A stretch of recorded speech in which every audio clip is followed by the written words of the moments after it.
Hey, it's Osmond with HouseEinstein, and welcome to another Mind of a Realtor video.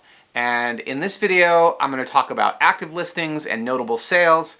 The active listings are what we think are the most interesting fresh listings to hit the market and why I've chosen them, including pros and cons.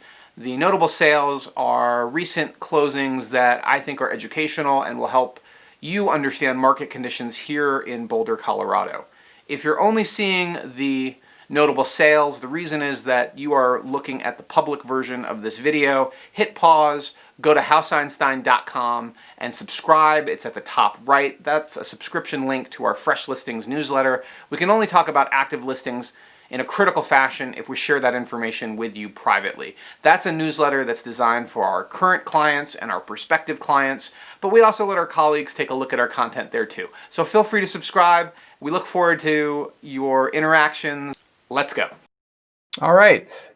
What's happening in Boulder real estate? So as of this writing, more than half of houses in Boulder are under contract, and 44% of condos and townhomes are under contract, and that is county-wide.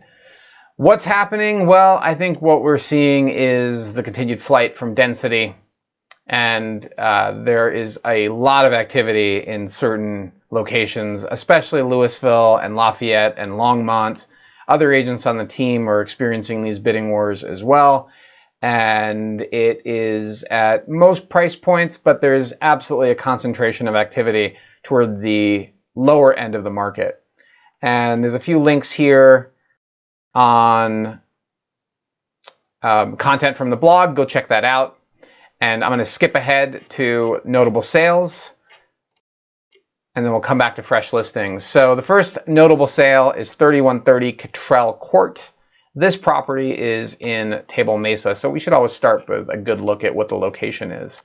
And Table Mesa, as most realtors know and most people buying and selling houses know, is absolutely filled with multi-level homes, bi-levels and tri-levels, and that's what we're looking at here.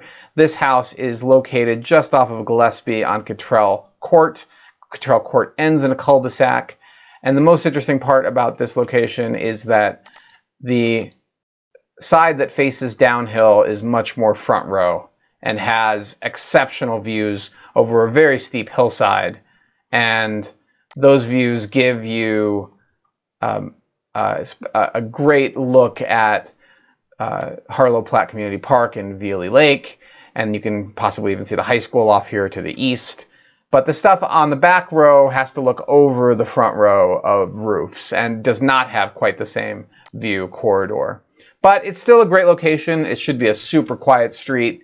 There's no reason to be on the street unless you live on it. And in other words, it's not a through street. So this is a 4-bed, 3-bath, about 2,800 square feet. It recently sold at 1.425. It made the cut because there are so many bi-levels and tri-levels that look a lot like this house. This particular one has had extensive landscaping front and back, and the interior was extensively remodeled. Although if you look at the photographs in this listing, you'll see that they show a house that is somewhat dated inside. So yes, it's been renovated, but there are certain aspects of it that are absolutely not current, like the stone backsplash, the stone bottom of the island, the choice of granite, the color of the cabinetry. Back patio is fantastic. The exterior is very private in the backyard, and certainly this would work for a variety of potential owners. And the street is still pretty good, but it does not have, despite what the listing says, does not have killer views over Veely Lake. It has so-so views, and it also has a bunch of old, out-of-style black toilets and black countertops that are really not, it's really not what the current look is. But it's still updated from the original 1970s, so it counts as updated, and it has some cool features like climbing walls. But what happened with this listing? It was originally listed at 1.5 last September, and it struggled on market for a while, and then finally it went under contract and sold recently. And it sold for 1.43. Why did it make our notable sales? Well, it's, again, there are so many of these bi-levels and tri-levels, and this definitely set a high watermark for a home that was not completely updated and did not have what I think of as killer views. It did not back to open space. So I did a little analysis and looked at what else in the last couple of years has sold as a bi-level or tri-level in Table Mesa. And this ended up as number 6 out of the top 10. And all of the others, almost all of the others, back to open space or have better perches or were very recently renovated, and the finished choices and design are extremely current.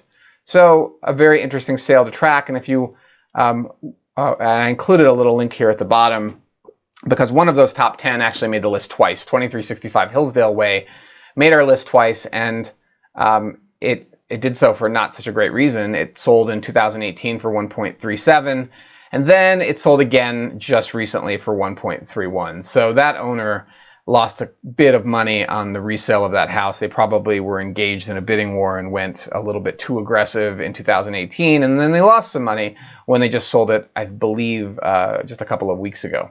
So when your realtor says, hey, by the way, Boulder real estate only goes up, you can ask them what they know about 2365 Hillsdale Way. It's only the most recent example, by the way. There are lots of examples like this. Real estate does not always go up. And you have to really know what you're buying, buy it at the right price, do your homework in order to do well in real estate in all markets. And although Boulder is a very safe market, it pays to take a deep dive into comparables, understand the market. It's really the only way to make an intelligent real estate decision. 536 Lafarge Avenue is our second notable sale for this Fresh Listings newsletter. And this property is a historic home that's been pretty extensively remodeled. Let's look at the location first, because that's always the most relevant factor. And we are right in downtown Louisville. We are in an exceptional spot, a few blocks from where all the shops are, actually 1 block from where all the shops and restaurants are. And Louisville is an exceptional choice for buyers.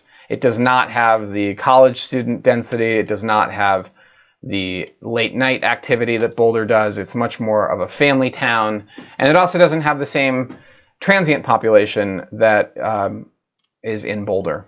So given that you can buy a historic home that has been gut remodeled for under 1.2 and have all of the charm and small town living experience that people love, and have so many of the similar amenities that you would get in Boulder proper, but without some of the drawbacks, is why Louisville has just been exploding with this sort of activity for the last at least 10 to 15 years, maybe 20 years. We see this pattern over and over again. They buy or have previously owned a historic cottage or miner's cabin, and then they do a complete gut remodel, and boom, now you have a functional 3-bed, 4-bath, and it's a huge discount to what you would potentially buy the same type of home for in Boulder proper, especially in a location that functionally is similar to something like Mapleton Hill.